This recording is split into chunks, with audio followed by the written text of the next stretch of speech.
ایک جو چیز تھی ان کی سپیچز میں اور ان کی لیڈرشپ میں جو کامن تھی کہ وہ بھی پرچی سے پڑھتے ہیں، یہ بھی پرچی سے پڑھتے ہیں. جمیلہ پراچا صاحبہ میری کوہاٹ کی ہے، میری بہن ہے، اس کو اپنی سپیچ سے زیادہ اپنی ویڈیو کی، اپنی سپیچ سے زیادہ اپنے لیے ڈائس بچانے کی فکر. یہ ساری چیزیں ان ریکارڈ ہے، لائیو جا رہے ہیں، انشاءاللہ یہ ساری آواز اس کی آئے گی لائیو. انہوں نے اس حکومت پہ باتیں کی، ایک چارج شیٹ پیش کی، لیکن نون کی جو ہے وہ حافظہ بڑا کمزور ہے جناب اسپیکر. 1989 کی میری پیدائش ہے. 1989 میں نواز شریف وزیر اعلیٰ پہلی دفعہ پنجاب میں بنے. 1989 سے لے کے ان کے بھائی وزیر اعلیٰ، اب بھتیجی وزیر اعلیٰ، کیونکہ بادشاہت ہے نون میں تو کوئی اور ہے نہیں، تب سے یہ سیلاب آ رہا ہے پنجاب میں. میری داڑھی میں سفید بال آ گئے ہیں، لیکن پنجاب سیلاب سے چھٹکارا حاصل نہیں کر پائے. اور پھر یہ جو ان کی ٹک ٹاک کی حکومت ہے، مریم نواز کشتی میں بیٹھی تھی، ایک کشتی اس کے ساتھ کیمرہ مینز کی تھی، ہر ایک اینگل سے کیمرہ فٹ تھا کہ کوئی اینگل رہ نہ جائے. حکومتیں ٹک ٹاک پہ نہیں چلتی، حکومتیں KPK کی طرح چلتی ہے، جس میں ہمارا وزیر اعلیٰ پہاڑوں پہ چل چل کے ایک گھر تک گیا ہے،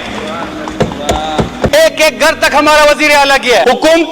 حکومت جو ہوتی ہے وہ برانڈیڈ سوٹ پہن کے راتوں رات جیکٹ سلوا کے نہیں چلتی، آپ کو پرفارمنس دینی پڑتی ہے جناب اسپیکر. انہوں نے اداروں پہ بات کی کہ کوئی ادارہ وہاں پہ کام نہیں کر رہا، اور وہ ایک سونیا بی بی تھی، اس نے تو پاک آرمی زندہ باد کا نعرہ بھی لگا دیا. ان کو شکر گزار ہونا چاہیے پاک آرمی کا، یہاں انہی کی وجہ سے بیٹھے ہیں، بغض عمران کی وجہ سے یہاں بیٹھے ہیں، بالکل شکر گزار ہونا چاہیے. لیکن اگر آپ NDMA کی پرفارمنس دیکھیں جناب اسپیکر، تو ایک سوتیلے بیٹے کے ساتھ بھی ایسا سلوک نہیں کیا جاتا جس طرح اس سیلاب میں NDMA نے خیبر پختونخوا کے ساتھ کیا ہے. 2 ان کے ٹرکس آئے ہیں اور وہ احکامات کے ساتھ آئے ہیں جناب اسپیکر. جو NDMA کے 2 ٹرک آئے تھے جناب اسپیکر، اس کے ساتھ جو احکامات آئے تھے کہ جب پرائم منسٹر آئے گا، جب انٹیریئر منسٹر آئے گا یہاں پہ، جو ایک فوٹو شوٹ کے لیے آئیں گے، تب یہ چیزیں ڈسٹریبیوٹ ہوں گی. تو یہ NDMA کی پرفارمنس تھی جناب اسپیکر. جتنا کوئکلی ریسپانس اس پروویژنل گورنمنٹ نے کیا ہے اس سیلاب کی صورتحال میں، جتنا اسموتھلی آپریشن کو کمپلیٹ کیا گیا ہے، میری بات کمپلیٹ ہوگی پھر آپ کورم کی نشاندہی کر سکتے ہیں، میری تقریر پوری ہوگی.